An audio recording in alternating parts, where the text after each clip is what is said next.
guys, and welcome back. Welcome back to Dylan's Little Hobbies. Aquarium filtration.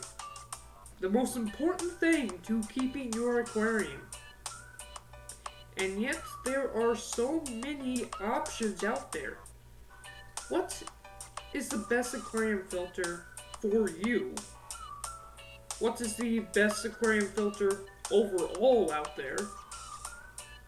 And why do I dislike HOB or hang-on back filters? We are going to be going over all of that in today's video. Today is episode 6 of the ins and outs of fish keeping.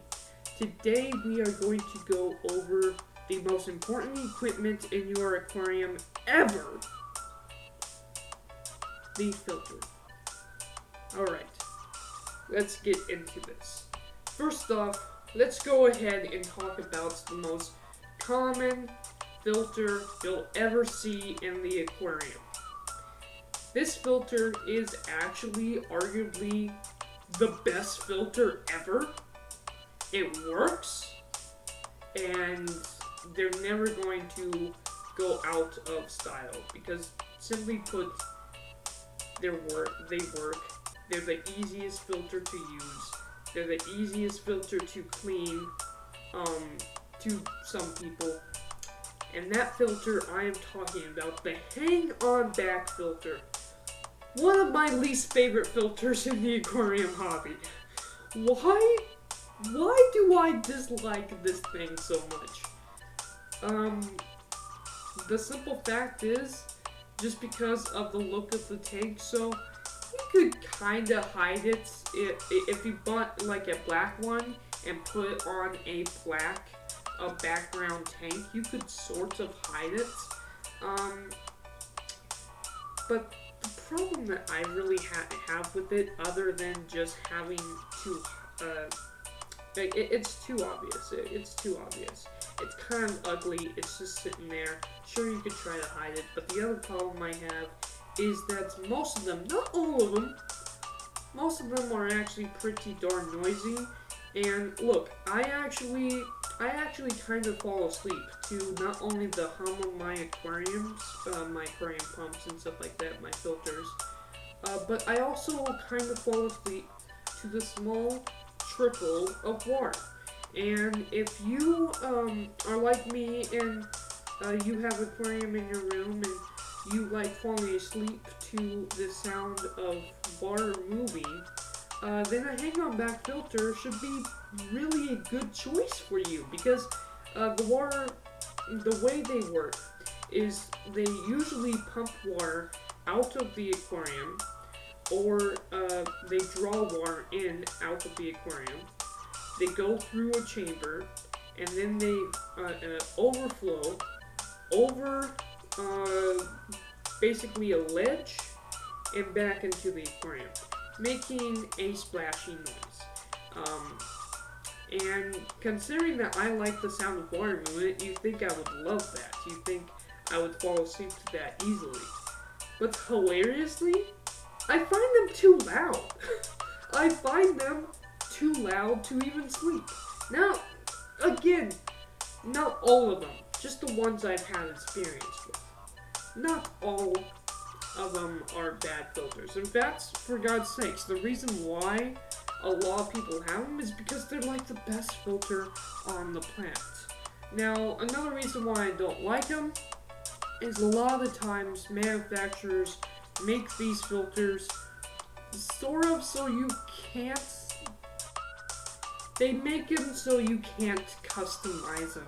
And customization in the aquarium hobby is so important because so many people, their setups are always going to be different.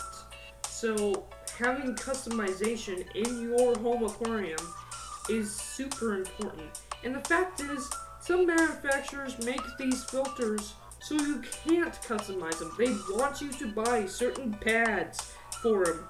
And, well, when you look at that, it kind of makes it easier. The whole idea of just going to the store, finding exactly what you need, and ending there is a great idea in hindsight, it's really not, because no aquarium setup is going to be just like everyone else's. The fact is, a lot of them use carbon. Like, they say you have to have carbon. In fact, some filters actually are nothing but carbon, and that is such a bad idea. That's just a scam by the companies trying to get you to buy their products.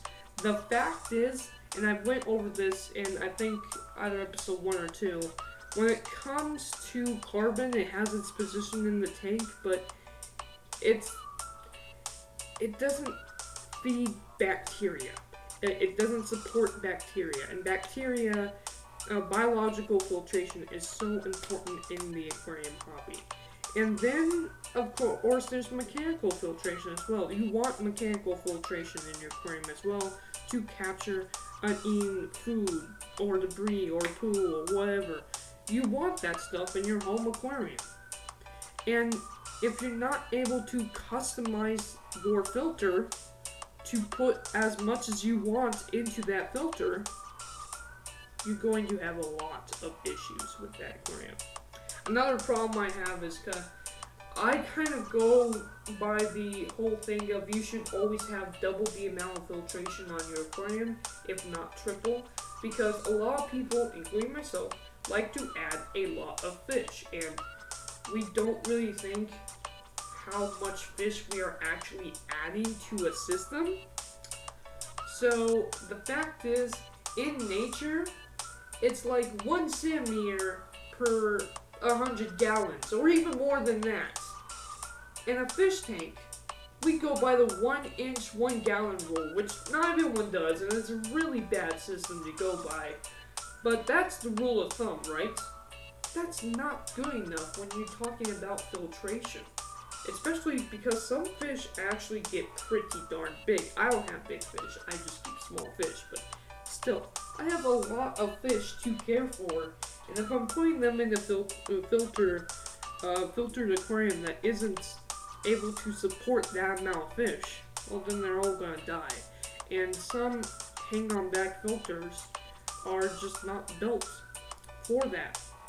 I say if you're going to have a hang-on back filter, you should get one of the aqarium ones that lets you actually change customize the filtration, and that's really important if you're going to go with the hang-on back idea. But really, you can't hide them, and that's my thing. If I'm going to have a filter in the tank, I want to be able to hide it. And that comes to the rest of the filters. Now, there are intake filters, and I really like intake filters. You can actually kind of use the aquascape to hide the filter a little better than with a hang-on back filter. You can have the nozzle pointing at the top for both surface tension and a little bit of noise, and it's a great solution. The drawbacks with them are that they're in the tank, taking up space. And if you have a small aquarium and it's taking up a lot of space, if the filter is taking up a lot of the swimming room, as well as just the aquascaping space, that I can see as a problem, which is why so many people do not like intake filters. They are out there, but a lot of people do not use them.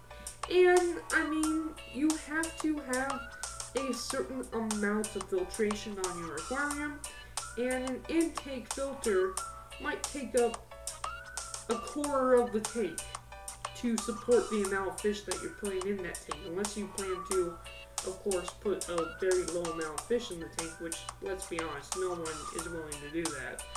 So, it's not really a great idea. Now, another great intake filter is actually the sponge filter. I love the sponge filter. I've used them before myself when I didn't have so many fish in the tank. Sponge filters are a great idea. They're like a brilliant idea. They're just a sponge, an air stone, that goes up to an air pump. You can have like 10 tanks on 10 air pumps, on 10 air stones that go up to one air pump. That's a great idea, especially if you want a lot of tanks. Now, the only real drawback to a sponge filter is that, again, it takes up space in the aquarium.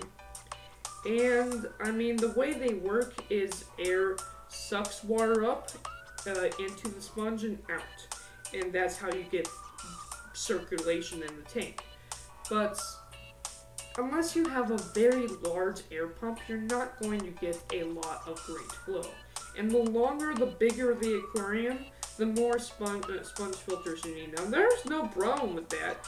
I would say if you have a tank over 50 gallons, you might need 2 or 3 of them, but there's no problem with that. In fact, some people actually just make mat and corner filters. And mat and corner filters are just great big sponge filters in the corner of the aquarium. That's a great idea. Sponge filters work. I love them. But what about the other filters? What about a canister filter? How do canister filters work? Canister filters draw water from the tank and forces it through the filter media, pumping it up. I have a canister filter on my aquarium. This is it's actually 27 gallons. I call it 30 gallon tank. And I have a 50 gallon canister filter on here. Again, doubling my filtration. It's a really good idea. And they just work, guys. Some people think they're hard to clean. They're really not, if you get what you're looking for.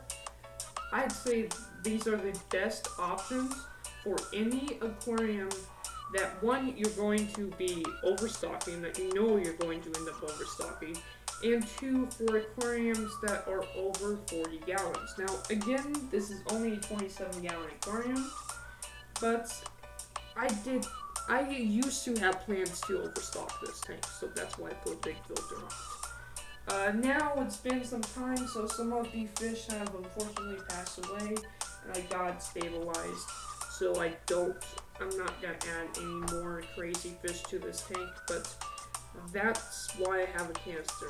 Now, the only other filter that I could really talk about is, of course, the built-in filters. I have a built-in filter on the 9 gallon aquarium, the all-in-one filter. It's a tank with a small place in the back which houses the filter compartment. These work great and they're very customizable. I'd say for a very small tank, 9 gallons and under, 10 gallons and under, that's a perfect size filter, really it is. So those work great.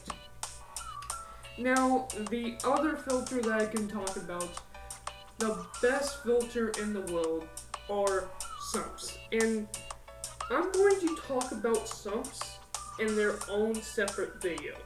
Sumps are basically another tank underneath the tank, providing a lot of filtration. I really want to go into depth in sumps, and that. Alright, so I actually filmed this video a couple months ago. Since then, I actually replaced the 27 gallon aquarium, and the reason why is because my canister filter actually leaked, and that brings up a part of the video that I didn't even think about putting in, so I'm going to put this on the end of the video. The fact is, equipment fails, guys. Filters can leak, hang-on back filters can leak, and you know what? The best filter to have as a beginner, when you don't have to worry about the possibility of the filter leaking or anything like that, is actually a all-in-one aquarium. An all-in-one aquarium has a filter compartment in the back like I was talking about, and that is actually my favorite filter. I got the Mega Flex because it has that, and I highly recommend that to all beginners. With that said, that's just my opinion. In my next video, of course, I will be talking about sumps and why I will probably never have one. With that said, thank you guys for watching, and I am out. Bye.